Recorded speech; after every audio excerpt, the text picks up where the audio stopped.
Okay. Awesome, you made it. Real sorry the directions were that cryptic, but that's kind of how we keep the undesirables out of our secret shows. But you know, you should really consider yourself lucky. We don't really like letting in new members. The folks were telling me that this was your first secret show, so it sounds to me like you need a little bit of an intro to the people you're going to meet. I'm going to leave you with a video about Spiral Teeth out of Los Angeles. She's our first deaf superstar, so yeah, get to know her. I'll meet you down the corner of 6th and Red River. You know, one of the biggest problems with society today is... That girl eats that butter too. Anyway, I need to tell you guys about someone who's really on the rise right now. I'm talking about Spiral Teeth from Southern California. Spiral Teeth is a one deaf girl project taken from influences like Forever Grey, Susie and the Banshees, Patriarchy, Echo and the Bunnymen, along with her own unique sound. You did hear me right. She is deaf. I have only heard of 2 deaf musicians in my life, Spiral Teeth and Beethoven. Is Beethoven goth? Let me know in the comments. Circling back to Butter Queen, I think one of the problems with our society is that we tend to not put a spotlight on disabled people. So let's work on doing that. Spiral Teeth is recording an album right now and it's expected to be released at the end of spring 2025. But if you'd like to check her out right now, her song Monochrome is in the #1 spot on the official Secret Society of Goth Spotify playlist.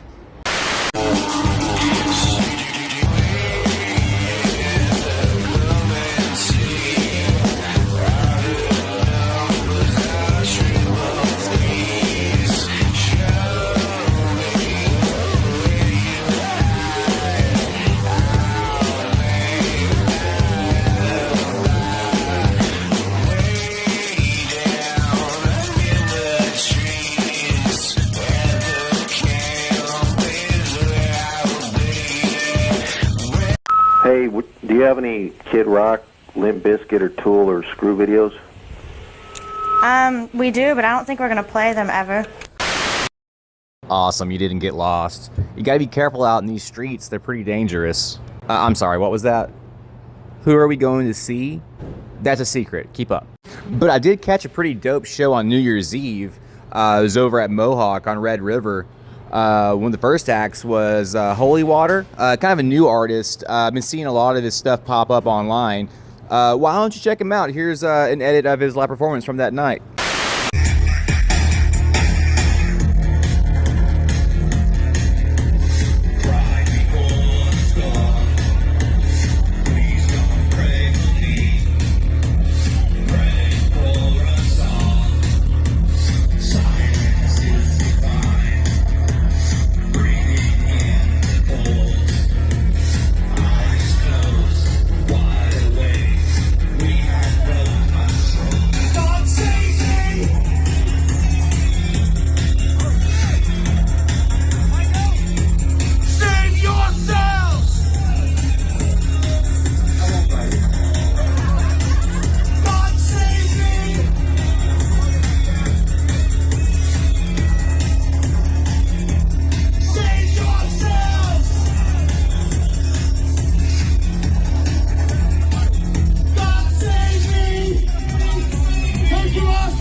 Hell yeah, it was crazy getting that footage too. Sometimes you just gotta be in the right spot, the right time to get the right shot. Hey, so while we're waiting on the walk sign, someone told me that you don't like Limp Bizkit. Is that true? Look, I get it. Fred Durst can come off a little douchey and a little much at times. But there's someone else you gotta look at, and that's Wes Borland. I made a whole ass video about why he's awesome. And you know what? Here it is right now. Why do goths love Limp Bizkit? Y'all ready to hate me? Let's go. So is it even true that goths love Limp Bizkit? And to tell you the truth, up until about 3 years ago, no, there were none. But as of late, it's become a lot more acceptable for people in the goth community to listen to bands like Deftones, Korn. So eventually, Limp Bizkit's going to come up. But why do goths love Limp Bizkit? And the answer's pretty simple. It's Wes Borland. I mean, look at the dude, he's obviously one of us. If you're paying attention to the last video, you'll remember when I told you that goths love atmosphere. And that's something Wes Borland really has above most other guitar players, is the ability to build an atmosphere using his delay pedals, his two-hand taps, his just real use of octaves to give a real droney tone. Wes's other band, Blacklight Burns, also covered Sisters of Mercy's Lucretia My Reflection. And yeah, so, you know, goth card. Raw time. Yo, where's Stefani? I don't know. I think she's out on a little vacation. Vacation? Yes. Weren't you supposed to have a co-host today? Christine, I think it was? That's me. I was the co-host last week. Yeah, I know, but, well, forget it. You're a anyways. What a fucking douchebag. You know, people really liked that in the 90s and 2000s. It was like everybody was in a competition to see who could be the most cruel and offensive all the time. All right, we're about halfway to the show. Where we're at right now, this is 6th Street. You know, this place is real legendary. So many artists have walked these streets, and sometimes I like to think of myself as one of those artists.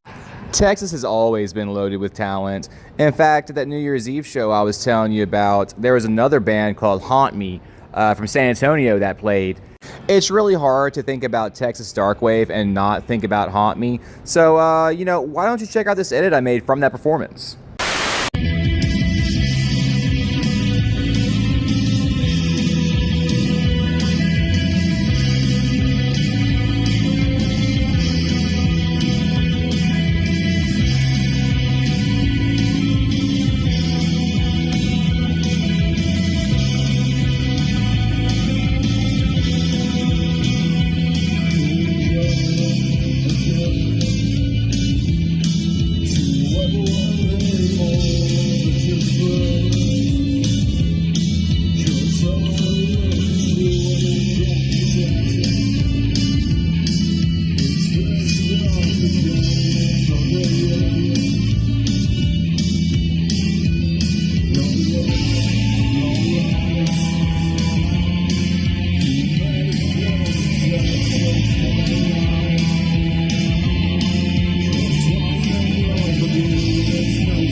Spectacular, no notes. But we gotta talk about this week's playlist, and it's looking fresh as all hell this week. First up, we got Chainbiter by Machine 13.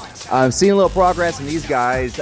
This song has more of a Prodigy feel to it than they usually have. Big Firestarter vibes. So yeah, check it out. Next up, we got Indonesia's most feared band. We got Camlin with their song Ronnie. They have new music coming up, so we put this one back on the playlist to get you ready for it. Next up, we got Cursed or Hexed by Sculpture Club. This is Chaz's band from Choir Boy. Real good friend of mine. Love this whole EP, so definitely check it out.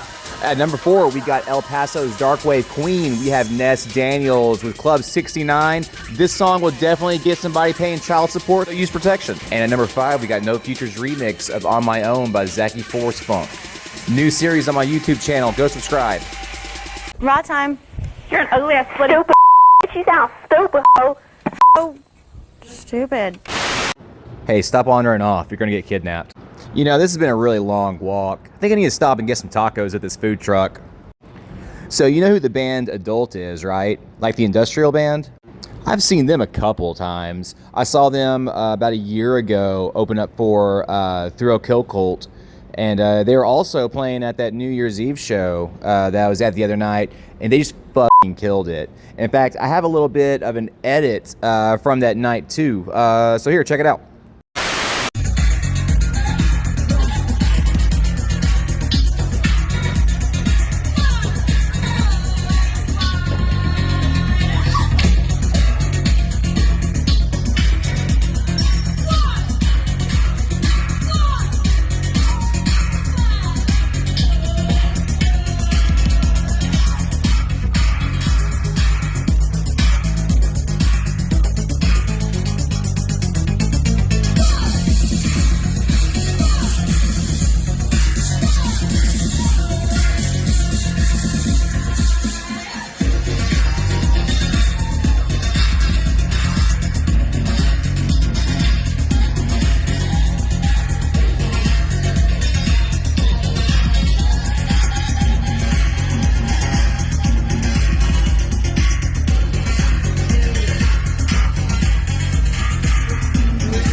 lot of time. Oh, yeah. Can y'all play some more rap? More rap? Yeah. Yeah. People trip out when they find out that goths listen to rap. Like, hell yeah, I'll listen to rap. Let me find out Young Metro don't trust you. Metro don't trust you. I'm gonna shoot. Probably be surprised at how much R&B we listen to too. In fact, one of the greatest 90s R&B stars passed away during the production of one of the most iconic goth films of all time. Of course, I'm talking about Aaliyah. She played Akasha in A Queen of the Damned, one of the worst movies ever made, yet one of the most beloved. In fact, many a Saturday night during my developmental years was dedicated to watching Queen of the Damned and stealing my stepmom's wine while her and my dad were out drinking. And you know, if you've never checked out the soundtrack, you really should. In fact, I made a whole ass edit about it. Here it is right now. Queen of the Damned kind of sucks. So why did goths love it so much? So first off, this isn't a video about why Queen of the Damned sucks. You can kind of watch it yourself and figure that out. We're talking about why goths love it. And for that, we gotta talk about the soundtrack.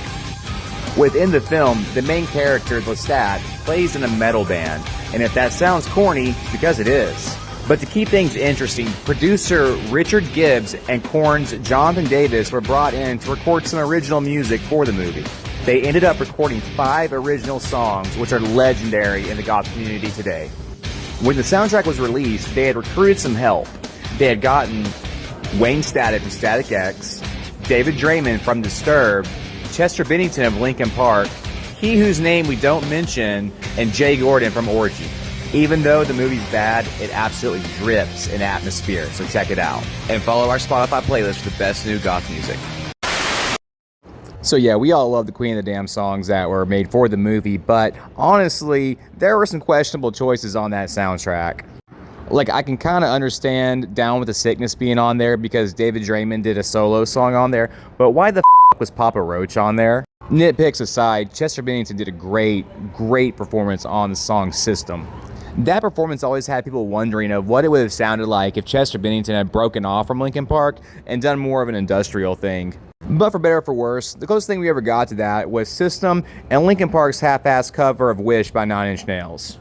Not only did they make original music for the movie, they also shot music videos for each individual song, and they were all really cool. In fact, one was so cool that I decided to make an edit out of the System music video, and here it is right here.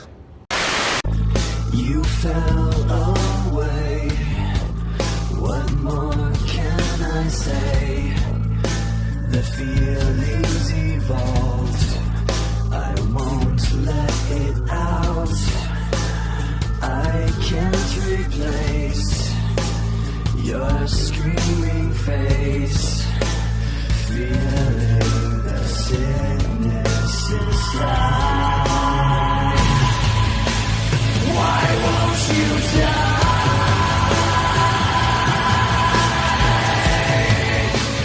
Your blood in mine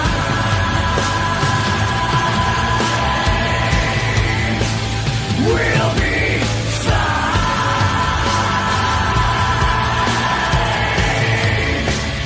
Then your body will be mine. Would you push the button to end global poverty, but all governments would shift to socialism? No. Good answer. No, because the reality says, in the Bible, it says, there will always be the poor. So this is where Christians are these days. They would rather have global starvation than a government that they feel like doesn't specifically represent them. You know, I think it might be time to tax the churches. See that spot right there? It says Ritz. That's Rogan's place.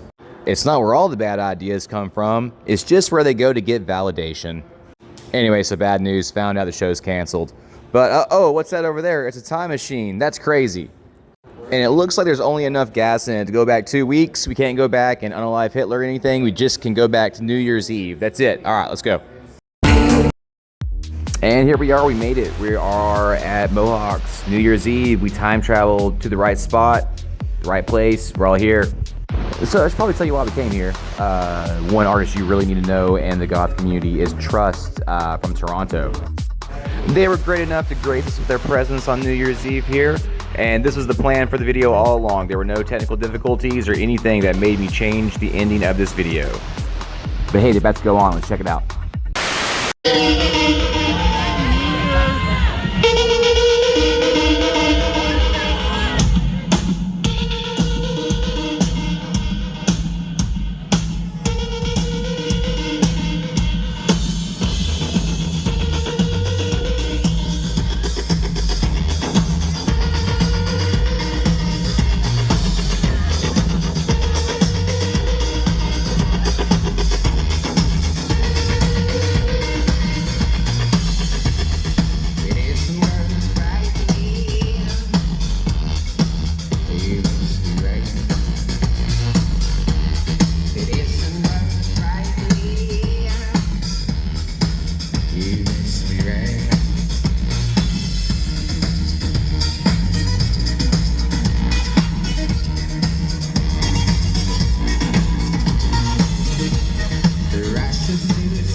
Thank you so much for watching, guys. My name is Jacob, and this has been Initiation Episode 2. Since this movie isn't monetized or sponsored, let me tell you a little bit about what I do. I'm a content creator that helps artists find their audience. And basically the way I do that is by making edits, visualization edits for the music by hand. No AI. I use stock footage that matches the vibe of the song and use some clever edits to make it look all cool. And then once those are made, I post them to all major platforms except X, obviously.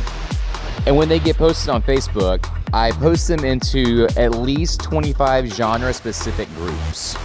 And in addition to all that, I have a Spotify playlist that I promote pretty regularly. And if you're in the top 5 of that playlist, you'll be included in my weekly playlist video. And that video is later included in the following episode of Initiation. No bots or artificial plays are used in the playlist. Every play is organic. You're not going to get an insane amount of plays, like up in the hundreds of thousands. In fact, if anybody is promising you that, they're using bots, that will mess up your algorithm and it'll get you flagged. So if anybody's like promising you hundreds of thousands of plays, that's just unrealistic. So don't trust those people. So if you're ever interested in a promo, hit me up on Instagram. Just send me a DM saying you got some music. All right, guys. Thank y'all so much for watching. Go take it easy.